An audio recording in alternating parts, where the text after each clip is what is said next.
हम पढ़ रहे हैं सब्जेक्ट वर्ब एग्रीमेंट के मुतालिक। इससे पिछली वीडियो में हमने समझने की कोशिश की थी कि किस तरह से हर मुख्तलिफ किस्म के सब्जेक्ट के साथ वर्ब की एक ख़ास फॉर्म का इस्तेमाल किया जाता है। जैसे कि आई, यू, वी और दे, इनके साथ हमेशा वर्ब को उसकी बेसिक फॉर्म में इस्तेमाल किया जाता है, यानी उसके आखिर में किसी भी लेटर वगैरह का इजाफा नहीं किया जाता। जबकि ही, शी और इट, जो कि थर्ड पर्सन सिंगुलर कहलाए जाते हैं, इनके साथ वर्ब की जो फॉर्म इस्तेमाल की जाती है उसके आखिर में लेटर एस का भी इजाफा किया जाता है। इसी तरह से अगर थर्ड पर्सन सिंगुलर के तौर पर किसी नाम का इस्तेमाल किया जा रहा हो, जैसे कि अली, सारा या फिर किसी भी जानवर या चीज़ का नाम, तो फिर उनके साथ भी वर्ब की जो फॉर्म इस्तेमाल की जाती है उसके आखिर में लेटर एस का इजाफा किया जाता है। पर अगर लफ्ज़ वॉच को ही, शी या इट के साथ इस्तेमाल करना हो तो फिर उसके आखिर में लेटर्स ई एस का इजाफा किया जाएगा। He watches, she watches, it watches. He watches वो देखता है, शी वॉचेस वो देखती है, और इट का इस्तेमाल किया जाता है किसी भी जानवर या बेजान चीज़ के मुतालिक बात करने के लिए। इसी तरह से अगर लफ्ज़ क्राई को ही, शी या इट के साथ इस्तेमाल करना हो तो फिर उसे उसके आखिर से लेटर वाई को हटाकर लेटर्स आई ई एस का इजाफा किया जाएगा। तो इस तरह से ये बन जाएगा ही क्राइज वो रोता है, शी क्राइज वो रोती है, वगैरह।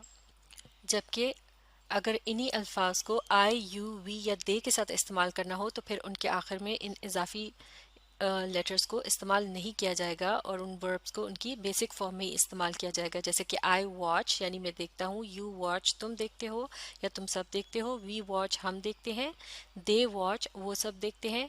इसी तरह से आई क्राई मैं रोता हूँ, यू क्राई तुम रोते हो या तुम सब रोते हो, वी क्राई हम रोते हैं, दे क्राई यानी वो सब रोते हैं।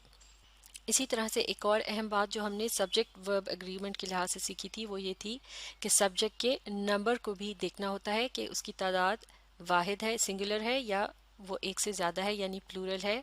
उसके लिहाज से भी वर्ब की मुनासिब फॉर्म का इस्तेमाल उसके साथ किया जाएगा। मिसाल के तौर पर अगर जुमले के अंदर किसी एक शख्स के मुतालिक बात की जा रही हो, जैसे कि द बॉय, तो उसके साथ वर्ब की जो फॉर्म इस्तेमाल की जाएगी उसके आखिर में लेटर एस का इजाफा किया जाएगा। The boy works, the man works, the girl works.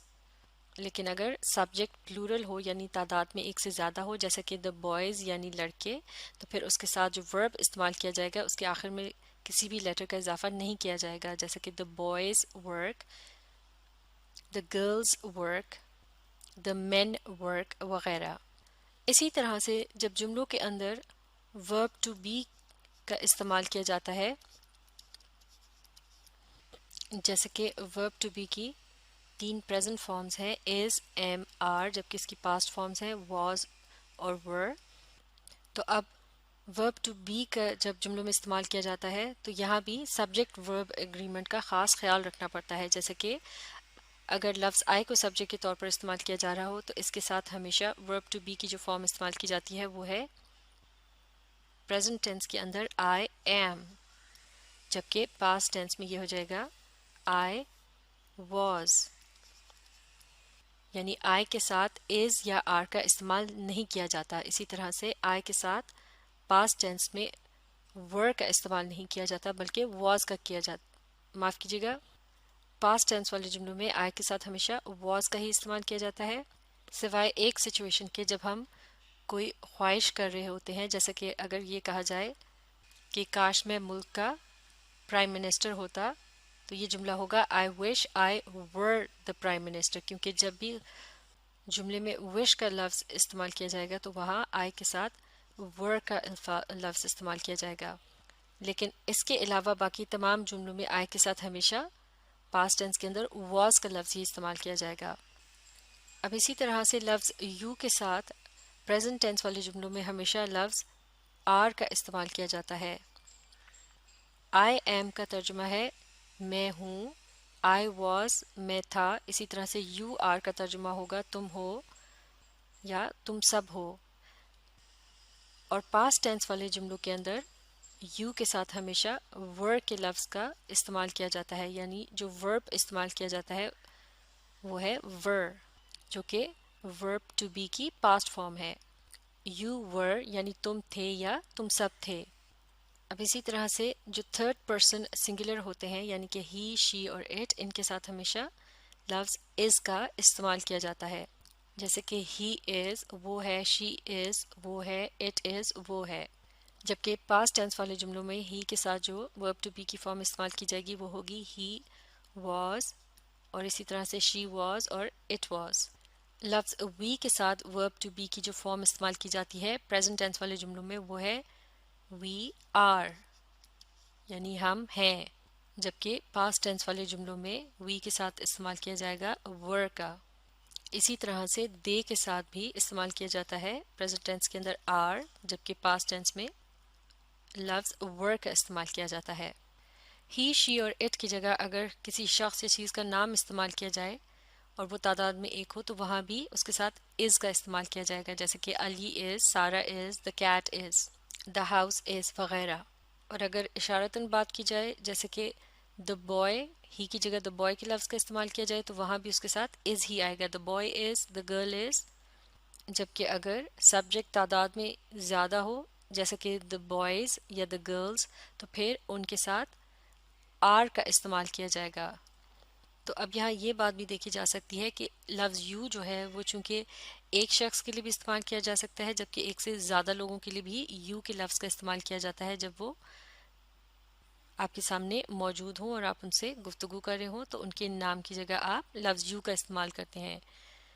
اسی طرح سے وی جو ہے یہ بھی ایک سے زیادہ لوگوں کے لیے استعمال کیا جاتا ہے، جب وہ اپنے متعلق بات کر رہے ہوتے ہیں تو اپنے نام کی جگہ وہ وی کا لفظ استعمال کرتے ہیں. اسی طرح سے ایک سے زیادہ لوگ جو کہ آپ کے سامنے موجود نہ ہوں اور آپ ان کے متعلق بات کر رہے ہوں تو ان کے نام کی جگہ آپ لفظ دے استعمال کرتے ہیں. تو لہٰذا تعداد میں ایک سے زیادہ چیزوں کے ساتھ جو ہے وہ یا ایک سے زیادہ لوگوں کے متعلق بات ہو رہی ہو تو پھر اس کے ساتھ آر کا لفظ استعمال کیا جاتا ہے. جبکہ اگر کوئی شخص یا چیز تعداد میں صرف ایک ہو اور وہ آپ کے سامنے موجود نہ ہو جیسا کہ تھرڈ پرسن سنگولر ہوتے ہیں تو پھر ان کے ساتھ از کا استعمال کیا جاتا ہے. لیکن سبجیکٹ آئی جو ہے وہ سب سے مختلف ہے، اس کے ساتھ ہمیشہ ایم کا ہی استعمال کیا جاتا ہے. اور ایک اور اہم بات جو یہاں سمجھنے والی ہے کہ جب انہی وربس کو پاسٹ فارم کے اندر استعمال کیا جاتا ہے تو ایم اور از کی پاسٹ فارم بن جاتی ہے واز، جبکہ آر کی جو پاسٹ فارم ہے وہ ہمیشہ ہوتی ہے ور. تو اس طرح سے ہم نے دیکھا کہ جب مختلف قسم کے سبجیکٹ کے ساتھ یعنی ان الفاظ کے ساتھ جو کہ سبجیکٹ کے طور پر استعمال ہوتے ہیں، جب ورب ٹو بی کا استعمال ہوتا ہے تو کس قسم کے سبجیکٹ کے ساتھ کون سا ورب استعمال کیا جاتا ہے. اب ہم کچھ اور خاص قسم کے جملے دیکھتے ہیں کہ جن میں سبجیکٹ اور ورب اگریمنٹ کا خاص خیال رکھنا ہوتا ہے. مثال کے طور پر اس جملے کو پڑھتے ہیں، she and her friends are at the fair. جیسے کہ اس سے پہلے ہم سیکھ چکے ہیں کہ لفظ آر جو ہے یہ ورب ٹو بی کی پریزنٹ فارم ہے اور اس کا استعمال کیا جاتا ہے تعداد میں ایک سے زیادہ یعنی پلورل سبجیکٹ کے لیے. تو اب یہاں اس جملے میں آپ دیکھ سکتے ہیں کہ سبجیکٹ کے طور پر جو الفاظ استعمال کیے گئے ہیں یعنی شی اینڈ ہر فرینڈس، یہاں لفظ شی جو ہے یہ ایک قسم کا ناؤن ہے اور یہ سنگولر ہے یعنی تعداد میں صرف ایک ہے، جبکہ یہاں دوسری طرف جو اشارہ موجود ہے ہر فرینڈس یعنی اس کے دوست یا سہیلیاں یہ تعداد میں زیادہ ہیں اور ان دونوں قسم کے سبجیکٹس کو اینڈ کے لفظ سے آپس میں ملایا گیا ہے. یعنی جب کسی جملے میں سبجیکٹ کے طور پر ایک یا ایک سے زیادہ ناؤنس یا پرو ناؤنس کا استعمال کیا جاتا ہے اور انہیں آپس میں لفظ اینڈ سے ملایا گیا ہوتا ہے تو پھر اس قسم کے جملے میں ورب ٹو بی کی پلورل فارم استعمال کی جاتی ہے، یعنی وہ فارم استعمال کی جاتی ہے جو کہ ایک پلورل سبجیکٹ کے ساتھ استعمال کی جاتی ہے. اور معاف کیجیے گا یہاں ایک اور بات کی درستگی کرنی تھی کہ لفظ شی جو ہے یہ دراصل ایک پروناؤن ہے یعنی کسی لڑکی یا خاتون کے نام کی جگہ سے استعمال کیا گیا ہے. اور اگر یہاں جملے کے اس دوسرے حصے میں ہر فرینڈس کی جگہ اگر صرف ہر فرینڈ ہوتا یعنی یہ تعداد میں صرف ایک ہوتی تب بھی چونکہ یہاں شی اور ہر فرینڈ ان دونوں کو لفظ اینڈ سے ملایا گیا ہے تب بھی اس جملے میں ورب ٹو بی کی پلورل فارم کا ہی استعمال کیا جاتا ہے، she and her friend are at the fair. لیکن اب اس کے مقابلے میں دیکھتے ہیں یہ دوسرا جملہ، دا بک اور دا pain is in the drawer. معاف کیجیے گا آگے بڑھنے سے پہلے ہم ذرا پچھلے جملے کے مطلب کو بھی دیکھ لیتے ہیں. شی اینڈ ہر فرینڈ یا friends are at the fair یعنی وہ اور اس کی सहेली या फिर सहेलियाँ मेले में हैं। फेयर कहते हैं मेले को। तो चलिए अब आगे बढ़ते हैं, अगली एग्जाम्पल को देखते हैं और देखते हैं कि ये किस तरह से पिछली एग्जाम्पल से मुख्तलिफ है। द बुक और the pen is in the drawer, यानी किताब या कलम दराज में है। तो अब यहाँ भी आप देख सकते हैं कि सब्जेक्ट के तौर पर एक से ज़्यादा नाउन्स का इस्तेमाल किया गया है, लेकिन अब की बार इनके दरमियान एंड के बजाय लफ्ज़ और का इस्तेमाल किया गया है। और चूंकि ये दोनों ही नाउन सिंगुलर हैं, लिहाजा अब की बार इस जुमले में वर्ब टू बी की जो फॉर्म इस्तेमाल की जा रही है ये कहलाई जाती है वर्ब टू बी की सिंगुलर फॉर्म, और इसका इस्तेमाल किया जाता है थर्ड पर्सन सिंगुलर के लिए, यानी वो सब्जेक्ट जो कि तादाद में सिर्फ एक हो। यानी इस जुमले में लफ्ज़ आर के बजाय इस का इस्तेमाल किया जा रहा है। तो अब अगर इस जुमले के अंदर और की जगह एंड होता तो फिर यहाँ इस की जगह किस लफ्ज़ का इस्तेमाल किया जाता? आर का। बिल्कुल सही। The book and the pen are in the drawer, क्योंकि अब यहाँ एक से ज़्यादा चीज़ों के मुतालिक बात हो रही है, जबकि और वाले जुमले में ये कहा जा रहा है कि किताब या कलम, यानी दोनों में से कोई एक। तो लिहाजा इनके साथ सिंगुलर वर्ब टू बी का इस्तेमाल किया गया है या सिंगुलर वर्ब का इस्तेमाल किया गया है। तो इस तरह से इसका तर्जुमा भी होगा किताब या कलम दराज में है, जबकि अगर यहाँ एंड होता तो फिर इसका तर्जुमा होता किताब और कलम दराज में हैं। अब यहाँ एक और बात भी समझना बहुत अहम है, और वो ये है कि अगर यहाँ सिंगुलर की जगह प्लूरल नाउन होते, जैसे कि द बुक्स और द पेन्स, तो फिर यहाँ इसकी जगह आर के लफ्ज़ का इस्तेमाल होता, क्योंकि अब की बार नाउन्स की तादाद एक से ज़्यादा है, तो उनके साथ प्लूरल वर्ब का ही इस्तेमाल किया जाएगा। द बुक्स और pens are in the drawer, यानी किताबें या कलम दराज में हैं। और एंड के मुतालिक तो हम पहले ही डिस्कस कर चुके हैं कि हर सूरत में उसके साथ प्लूरल वर्ब यानी आर का ही इस्तेमाल किया जाएगा, जैसे कि the books and the pens are in the drawer, यानी किताबें और कलम दराज में हैं। इसी तरह से अगर इस जुमले में और की जगह नॉर का इस्तेमाल किया गया होता तो तब भी यही असूल लागू होता, यानी और वाला असूल लागू होता। The book nor the pen is in the drawer, यानी ना ही किताब और ना कलम दराज में है।